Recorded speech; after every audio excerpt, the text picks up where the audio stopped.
29-year-old Kelsey Berreth has been missing since Thanksgiving. The flight instructor and mother of a 1-year-old was last seen at this Safeway in Woodland Park, Colorado, near her home. A cinnamon roll pan had blood on the tinfoil on top of it. There was blood on top of the coffee maker. Woodland Park police returned to Patrick Frazee's home today. A routine follow-up, they say, as they continue to look for his missing fiancé, Kelsey Berreth. They spent the weekend searching his property, and Flora sent a new drone video from our sister station in Colorado Springs shows the aftermath of that search. Kelsey Berreth grew up in Moses Lake, Washington, raised on a family farm where hard work was just part of the routine. She wasn't the kind of person who waited for life to happen to her.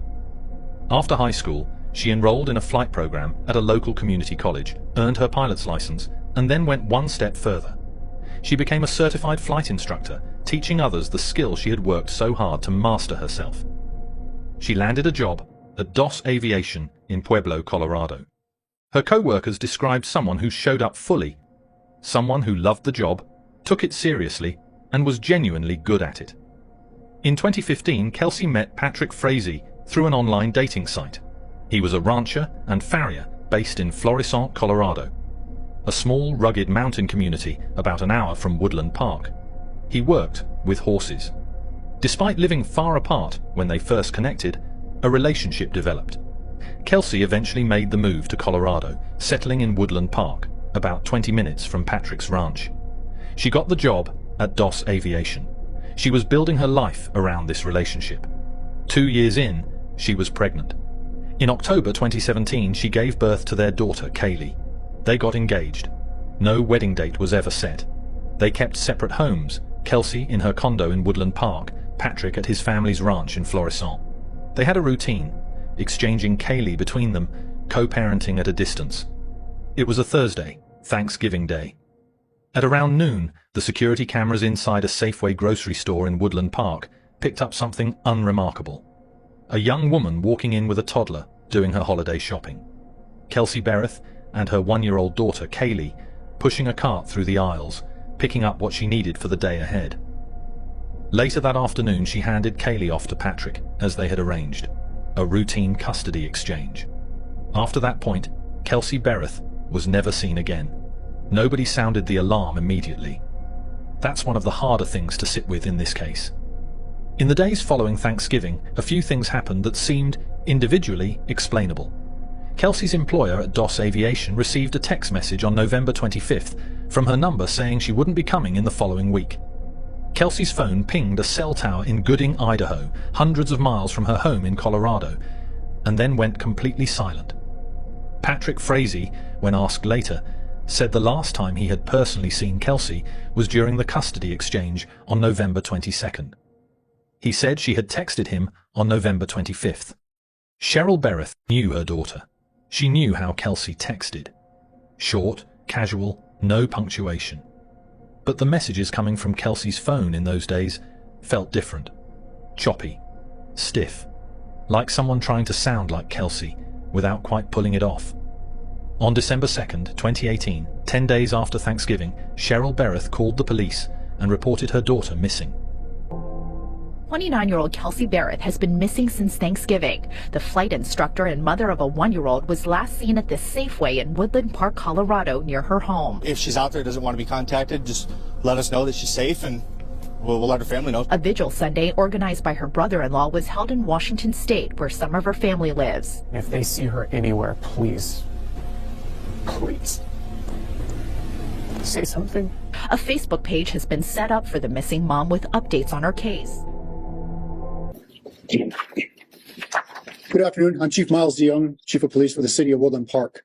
I'm going to give you a brief timeline and kind of bring you current with where we're at right now. Kelsey's been missing and been reported missing by her mother, Cheryl, since Sunday, December 2nd at about 12:37 p.m. Officers were able to contact her place of employment at DOS Aviation down in Pueblo, Colorado, and were advised that they had received a text from Kelsey's phone on the 25th of November stating that she would not be into work the following week.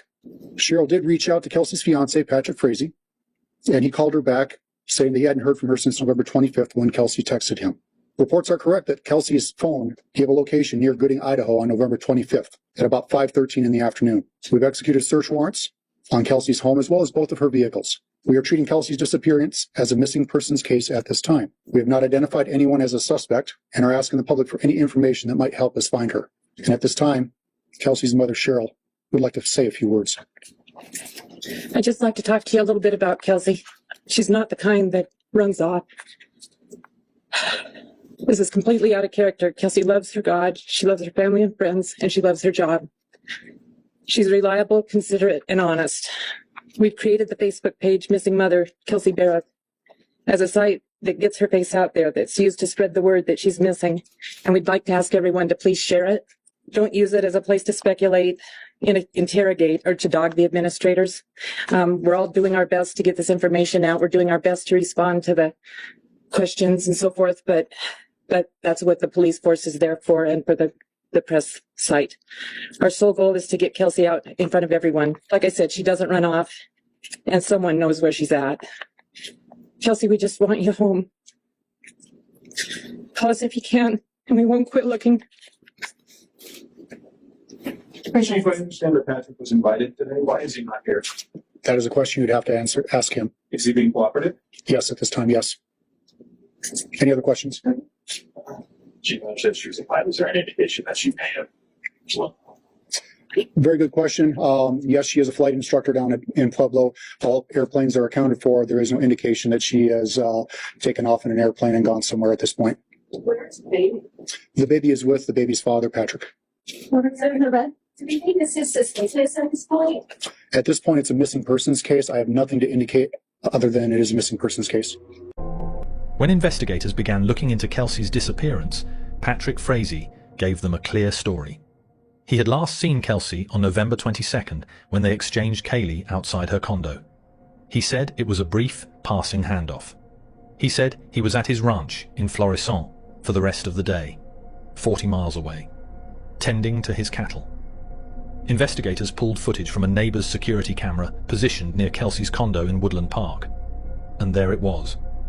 Patrick Frazee's truck parked outside her building. The timestamp placed him there at the very same time he claimed to be nowhere near Woodland Park. Kelsey's mother, Cheryl, and her brother, Clint, didn't wait around. They went to the condo themselves to look for anything that might explain where she had gone. At first glance, nothing seemed wrong. The apartment was tidy, but small things were off. A broom was sitting on the bed, an odd place for it. There was a strange film on the doorknob of the pantry. Kelsey's makeup was still in the bathroom. That last detail stopped Clint cold. Kelsey never left the house without her makeup. Never. It was one of those small, personal things that only someone who truly knew her would notice. And there it sat, untouched. Then Clint went into the bathroom. He came back out and told his mother he thought he saw blood on the toilet. Crime scene analysts were brought in. They used luminol, a chemical that reveals blood even after a surface has been cleaned, and ran it through the bathroom and the surrounding area. What it showed was unmistakable. Someone had scrubbed this room, bleached it, wiped it down with deliberate, thorough effort. Kelsey Berreth had not just disappeared. Something violent had happened here. With the CCTV footage placing Frazee at the scene and blood confirmed in Kelsey's condo, investigators turned their full attention to Patrick Frazee. He had already spoken to police. His first call from law enforcement had come on December 2nd. The same day, Cheryl filed the missing persons report. The officer who called him, Corporal Dina Curran, later testified that two things had struck her as strange during their conversation. The first was his tone. There was no urgency, no fear, no real concern in his voice for a woman he was supposedly engaged to. The second was more specific. When discussing the custody arrangement for Kaylee, he gave no date, no plan, no mention of when he expected to return the child or what the next steps would be. A man whose fiancé has just vanished doesn't talk about the baby like it's an open calendar slot. As investigators dug further, they started hearing things from people in Frazee's circle, clients, acquaintances, neighbors. Patrick had been telling people for months that Kelsey was unstable, that she had a drug and alcohol problem, that she was an absent, unreliable mother, and that he had essentially been raising Kaylee alone. The people at DOS Aviation, the ones who had worked alongside Kelsey daily, who had seen her bring her baby into the office. There was no version of Kelsey Berreth that matched what Patrick Frazee had been saying about her. Investigators also noted one other telling detail. In the days and weeks after Kelsey was reported missing, Patrick Frazee never once tried to contact her. No calls, no texts. He didn't show up to the candlelight vigil the community held for her. He didn't reach out to her family. A man who genuinely believed his fiancée had walked away would have questions, would have tried. Woodland Park police returned to Patrick Frazee's home today. A routine follow-up, they say, as they continue to look for his missing fiancée, Kelsey Berreth. They spent the weekend searching his property, and Flora sent a new drone video from our sister station in Colorado Springs shows the aftermath of that search, including the torn-up earth in front of the house.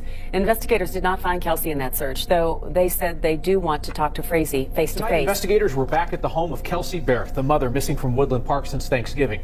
Police and agents with the Colorado Bureau of Investigation were seen going in and out of that house this evening.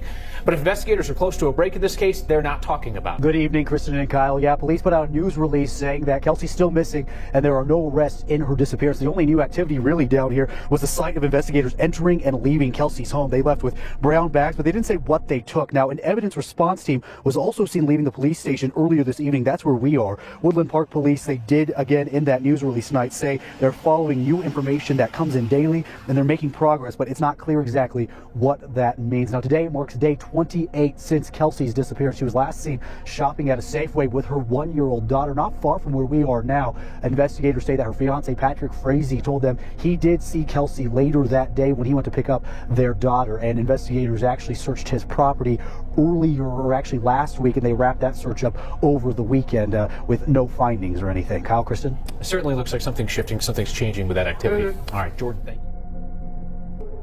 When investigators obtained Patrick Frazee's phone records, they found something that had no obvious explanation. In the days surrounding Kelsey's disappearance, before and after November 22, Frazee had made dozens of calls to a single number. The number was registered to a woman in Idaho, a nurse named Krystal Lee Kenney. At this point, investigators didn't know who she was or what her connection to Frazee was.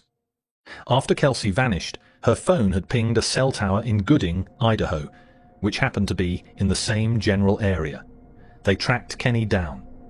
When they first approached her on December 15th, she didn't cooperate. But 5 days later, on December 20th, 2018, Krystal Lee Kenney sat down with investigators and started talking.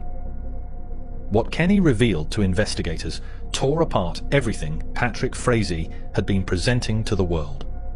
Krystal and Patrick Frazee had been in an on-and-off romantic relationship since 2006. 12 years, running alongside his entire relationship with Kelsey. While Kelsey was pregnant with Kaylee, while the two of them were engaged, Patrick was maintaining a secret with a woman in Idaho.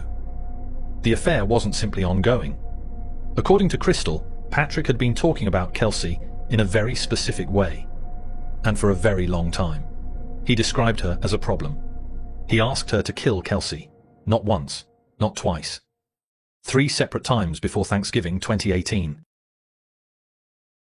The first attempt came months earlier, in September, when Kenney knocked on Kelsey's door pretending to be a neighbor. She stood at the threshold of that condo and could not go through with it. She backed out each time. 3 times she couldn't do it. Based on Krystal's testimony and the physical evidence recovered by investigators, here is what prosecutors laid out in court. On November 22, 2018, after the Safeway trip, after the custody exchange, Patrick Frazee returned to Kelsey's condo in Woodland Park. He had a baseball bat. He beat Kelsey to death. A blood spatter expert testified that she was struck between 10 and 15 times. Her last words, according to what Frazee later told Kenney, "Please stop." After the killing, Frazee stuffed Kelsey's remains into a large black tote bag, loaded it into the bed of his pickup truck, and drove to his family's Thanksgiving dinner. He arrived late. His brother Sean later testified that Patrick wasn't there when the family sat down to eat. Surveillance cameras at a Woodland Park gas station captured Patrick that same day, filling a canister with gasoline. After the killing, Patrick called Krystal Kenney. He didn't explain what had happened. He used a simple cold phrase, "You need to come now. You have a mess to clean up." Krystal packed her supplies, the kind of protective gear she used at the hospital for blood-borne pathogens: a full coverall suit, boot covers, a hairnet, gloves, and bleach. Then she drove 13 hours through the night, from Idaho to Colorado. Frazee handed her the keys to Kelsey's condo. Krystal cleaned the crime scene. She scrubbed the walls, the floors, and the bathroom. She worked with the focus of someone who knew exactly what she was dealing with. She collected bloody materials, bagged them, and took them with her. When I first walked in, I found blood all over the floor. I saw blood up the wall.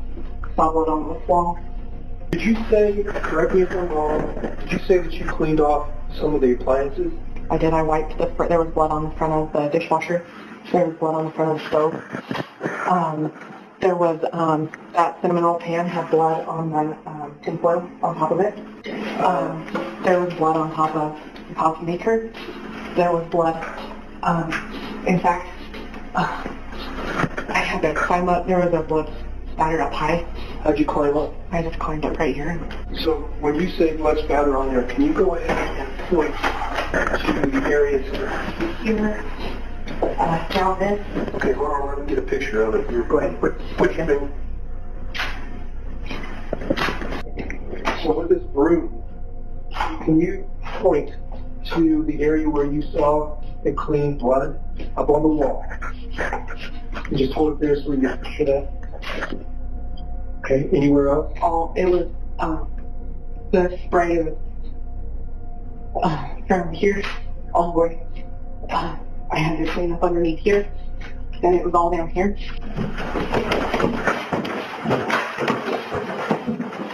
There were just bloody footprints all up the stairs. I moved to the couch. I wiped the couch off. There was blood behind the couch down the wall. There was a stand, some sort of stand right there by the couch, and the lamp and that basket were on it. I worked from that side all the way around, did the upstairs, and then I did the bathroom and the kitchen and mopped the floor. But she missed the blood on the toilet. Or perhaps, and investigators considered this possibility carefully, she left it. In the interview you told us that you had left blood spots. Can you show me where you left those? Okay. All right. I know it was down low and then when I cut.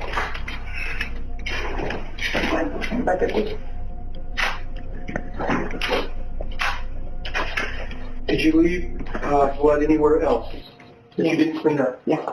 Okay. Yeah. Did you touch or manipulate anything in here while you were in here? Yeah, I put laundry detergent in the washing machine and towels in there. I had been instructed to try to wash things, okay, and I didn't do that. You said a towel? There might have been a couple of towels that I put inside the washing machine, but they were just towels from dirty laundry. They didn't have anything on them that I was aware of. Do you remember what color they were? Red. Okay. And do you remember where you got the detergent from? I believe it was sitting with the washing machine. You do? Okay. Anything else that you remember or want to talk about in this area and here in our place? Not that I remember right now, but if I do remember something, I'll... Okay. Okay. We're going to go ahead and shut the video off and leave. It's now 11:30. On November 24th, Krystal met Frazee at a ranch he leased west of Cripple Creek. That night, he burned Kelsey's remains in a metal trough on the property. He also burned the black tote, the bloody materials from the condo, and the baseball bat. His mother was there while it happened. The next morning, Krystal drove back to Idaho. She made a few calls from Kelsey's phone and sent the text to DOS Aviation saying Kelsey wouldn't be in. Then she burned Kelsey's phone. After that, the phone was never used again. 18, it's about 8:30 p.m. or a.m. and we're up at Patrick Frazee's property. So, Krystal, can you again kind of just describe to us right now? First, the container. If you can describe the container that we talked about yesterday again. The container was a black plastic tote that was about this tall and about that wide. And then as far as the container, the tub, if you will, that that tote container was put in. Can you describe that again? It was an aluminum water trough, round, no bottom on it. I parked it right there. I got out. I spoke with him. We talked for probably an hour and a half. He needed to do his chores. He went in and got his little girl. I carried his little girl around while he finished his chores. He gave me Kelsey's phone and gave me instructions on what to do with the phone.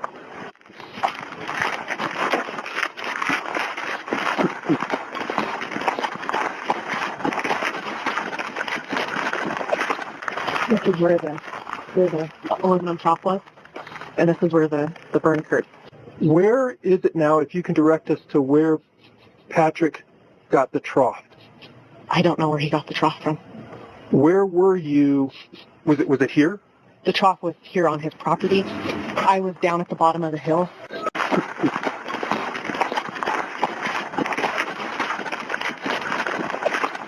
This is where the aluminum trough was, and this is where the burn occurred. Where is it now, if you can direct us to where Patrick got the trough? I don't know where he got the trough from. Where were you? Was it here? The trough was here on his property. I was down at the bottom of the hill. Were you present when he started the fire? Yes, I was. Okay.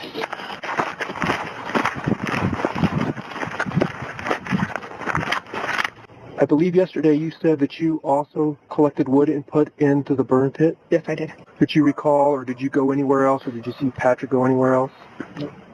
What about the accelerant? You know that? Obviously. It was gas. Okay. And then he also threw in motor oil.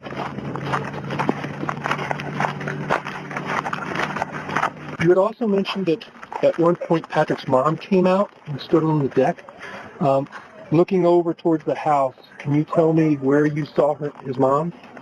I could just see her stuck out between the two trees. We're going to go ahead and turn the camera off now, and it is 9 a.m.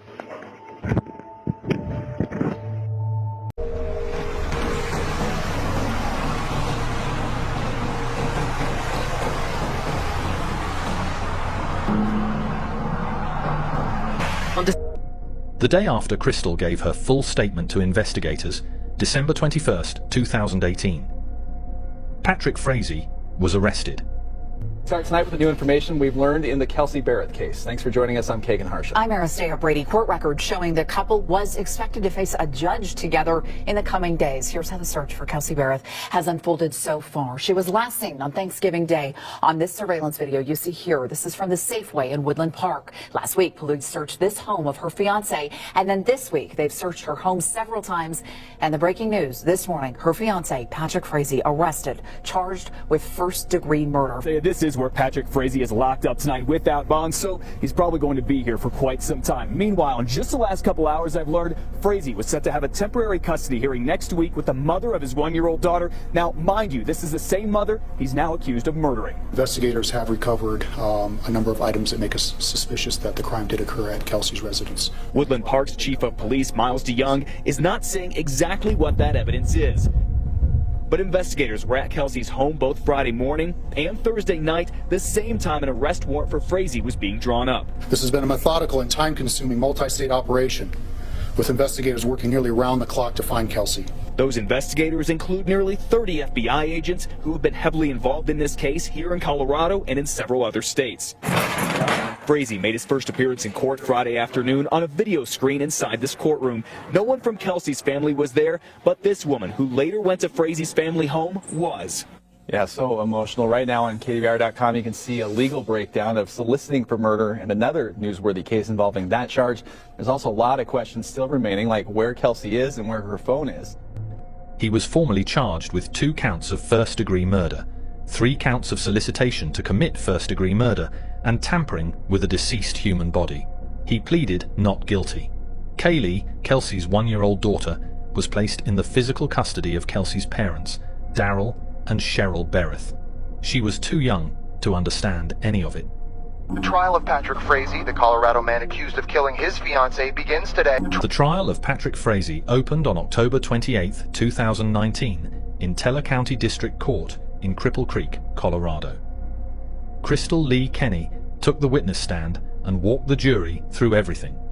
She described the affair, the 3 requests to kill Kelsey, the phone call after the murder, the drive to Colorado, the cleanup, the burning of the remains. At the end of her testimony, she recounted the words Patrick told her Kelsey had spoken before she died. She said, "Please stop," Kenney said from the stand. She was fighting back tears. At that moment, the courtroom went quiet. The defense called no witnesses. Their argument was that no body had been found and no murder weapon had been recovered. Without those things, they argued, the jury couldn't be certain. A blood spatter expert testified that the pattern in the condo indicated Kelsey had been struck 10 to 15 times with the bat. After 15 days of testimony, the jury deliberated. On November 18, 2019, they returned a unanimous verdict. Guilty on all counts. Patrick Frazee showed no visible reaction. Patrick Frazee was sentenced to life in prison without the possibility of parole. It only took a jury a little over 2.5 hours to find Patrick Frazee guilty on all counts in the death of his fiancée, that young mom, Kelsey Berreth. On top of that, he received an additional 156 years for the solicitation and tampering charges. He is currently incarcerated at the Arkansas Valley Correctional Facility in Colorado. He has never confessed. He has never told investigators where the full remains of Kelsey Berreth are. Krystal Lee Kenney pleaded guilty to evidence tampering in exchange for her cooperation with the prosecution. She was originally sentenced to 3 years, later reduced to 18 months. Has offered her own confession, what she admitted to today. The mystery woman at the center of the Kelsey Berreth murder case tonight making a deal with prosecutors. Krystal Lee Kenney pleading guilty to helping Berreth's fiancé Patrick Frazee get rid of evidence. Multiple sources say Kenney and Frazee were romantically involved. Her family says the only reason she helped him is because he allegedly threatened her. You see him? He's in cuffs. Kenney was free to go today, but she could eventually be sentenced to jail time. And as part of her plea deal, she agrees to testify against Patrick Frazee in his murder trial. In 2023, the Colorado Court of Appeals rejected Frazee's appeal, which had argued that jurors discussed the case before deliberations. The conviction stands. After the sentencing, another woman stepped forward. A former girlfriend of Patrick Frazee, someone who had been with him years before Kelsey was ever in the picture. She said that during her relationship with Patrick, she had seen a side of him that never sat right with her. That he had a way of controlling situations, of framing things to his advantage, of making the people around him feel like they were the problem. Kelsey Berreth's body has never been found. The investigators who worked the case, agents from the Colorado Bureau of Investigation, the FBI, the DA's office, said after the verdict that they would never stop looking for her. One of them, Agent Greg Slater, said this: "I hope if Kelsey's soul has the ability, she knows that people did care. Her daughter Kaylee is growing up in the care of her grandparents, Daryl and Cheryl Berreth.